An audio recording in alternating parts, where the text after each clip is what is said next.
रूस यूक्रेन युद्ध पर क्या लगेगा विराम? इस सवाल का जवाब इस वक्त पूरी दुनिया जानना चाहती है, लेकिन इसका सही जवाब सिर्फ एक शख्स दे सकता है और वो है रूस के राष्ट्रपति पुतिन। इजरायल से लेकर टर्की तक रूस से सब बात कर रहे हैं। कल इजरायल के प्रधानमंत्री की मॉस्को में राष्ट्रपति पुतिन के साथ कई घंटों लंबी बातचीत चली। इसके बाद इजरायल के प्रधानमंत्री ने यूक्रेन के राष्ट्रपति ज़ेलेंस्की से बात की और आज तुर्की के राष्ट्रपति की रूसी राष्ट्रपति पुतिन से फोन पर बात हुई। लेकिन अभी तक युद्ध के रुकने के कोई संकेत दिखाई नहीं दे रहे हैं, बल्कि रूस का हमला अब यूक्रेन पर और दिन ब दिन बढ़ता जा रहा है। जो तस्वीरें आ रही हैं वो यही बताती हैं भयंकर नुकसान यूक्रेन को पहुंच रहा है।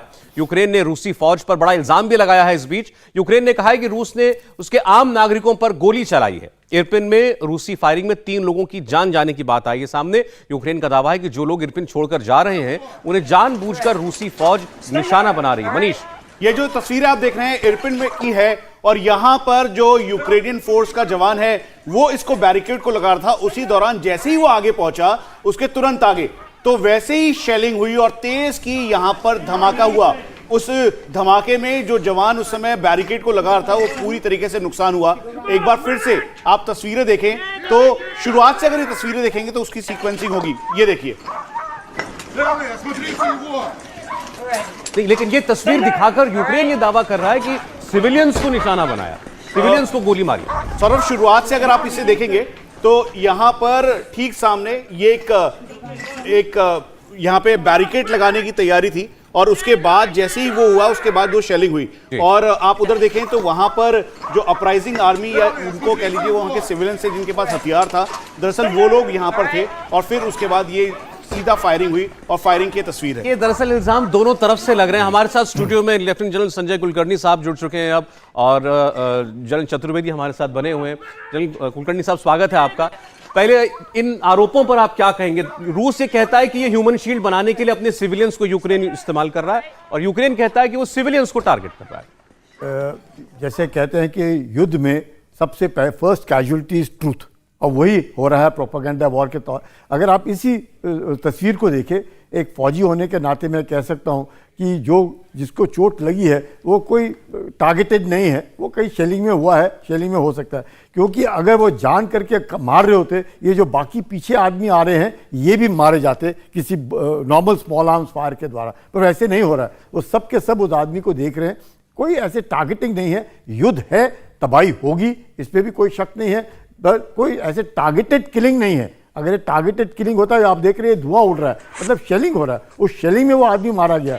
उसके बचाव के लिए ये सब आदमी उसके पीछे दौड़ रहे हैं, इनमें से किसी के ऊपर गोली नहीं चली है और ये आराम से खड़े उसको देख रहे हैं। ये क्या दर्शाता है कि यूक्रेन का वो कहना ठीक है क्योंकि वो युद्ध में है और वो कह रहा है, पर रूस जो है काफ़ी अपनी तरीके से मुझे लगता है कई कुछ यकीन कर रहा है कि कम से कम टारगेटेड किलिंग ना हो, कम से कम इंफ्रास्ट्रक्चर की बर्बादी ना हो। मिलिट्री इंस्टॉलेशंस को तो ऑफ कोर्स वो बर्बाद कर रहा है क्योंकि उनकी जो मिलिट्री पोटेंशियल है उसको उसने खत्म करना है। जनरल साहब, ये इस वीडियो का जो पूरा हिस्सा देखेंगे तो उसमें जो मनीष कह रहे थे वो बिल्कुल सही है।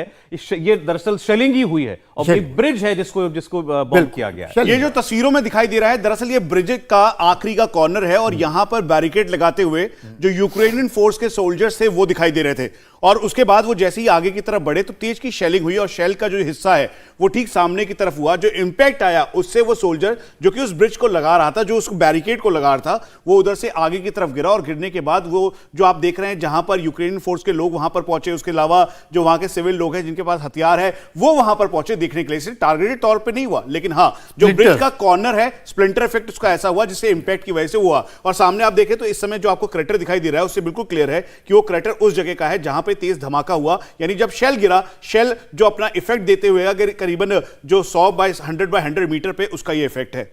मनीष, जरा ये समझाने की कोशिश कीजिए, एन रूट टू कीव है तमाम शहर या अलग अलग स्कैटर्ड ये अलग अलग शहर हैं जहां पर ये लगातार हमले की तस्वीरें हम देख रहे हैं। यानी टारगेट जो है वो कीव है, इसलिए कीव की तरफ बढ़ते हुए ये रास्ते में इन जगहों का सामना करना पड़ रहा है रूसी। इस समय रशियन फोर्सेस के द्वारा हमें बताया गया कि ईस्टर्न मिलिट्री कमांड जो उनका है जिसमें 3 बड़े कोर हैं वो इस समय एक्टिव हैं और ये इरपिन बूचा से होते हुए कीव की तरफ जा रहे हैं। और दूसरा जो काउंटर मेजर अपनाते हुए जो बाकी का खार्किव का एरिया है वहां से वो डोमिनेट कर रहे हैं। ईस्टर्न कमांड और सेंट्रल सेंट्रल कमांड 2 एक्टिव हैं जिनको ये पूरा जिम्मा सौंपा गया कि वो होल्ड करे कीव को चारों तरफ से।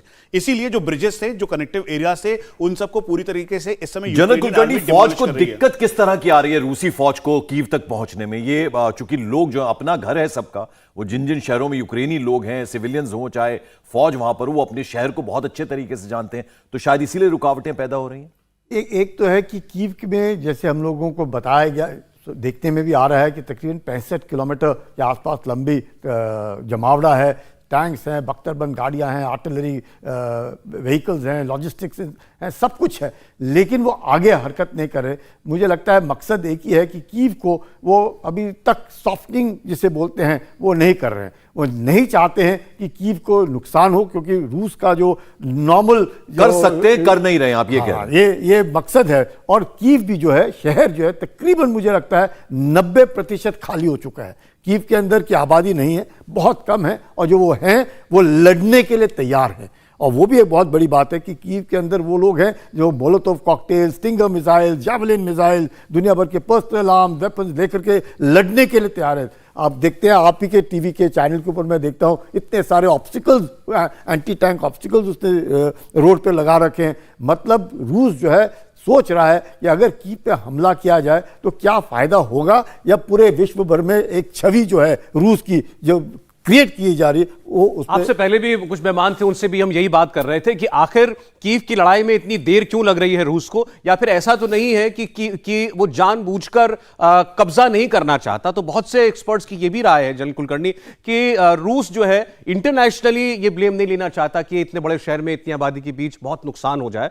और दूसरा, अगर उसका काम कीव पर कब्जा किए बगैर चलता है, अगर वो उतना दबाव पहले ही डाल लेता है राष्ट्रपति ज़ेलेंस्की पर और अपनी शर्तें मनवा लेता है, तो उसे जरूरत नहीं है ये कार्रवाई करने की। बिल्कुल बिल्कुल, बिकॉज कीव का मकसद होगा कि सांप भी मरे और लाठी भी ना टूटे। और जेलेंस्की जो है अगर सरेंडर कर देते हैं तो बहुत अच्छा है, नहीं भी करते हैं तो घेराबंदी कीव की इतनी जबरदस्त है, वो पानी कट ऑफ कर सकता है, बिजली कट ऑफ कर सकता है, खाने पीने की मतलब स्ट्रैंगुलेट करके अगर काम हो सकता है तो फिर क्यों बर्बादी। हमारे पास एक नक्शा है, आगे हम उसको भी दिखाएंगे स्क्रीन पर, जिसमें आपको पता चलेगा कि लड़ाई कहां कहां चल रही है इस वक्त पूरे यूक्रेन के अंदर, और उससे आप ये समझ पाएंगे कि कीव की घेराबंदी किन किन दिशाओं से हो रही है। तो थोड़ी देर में वो मैप हम आपको दिखाते हैं, लेकिन ये तस्वीरें आपके सामने हैं।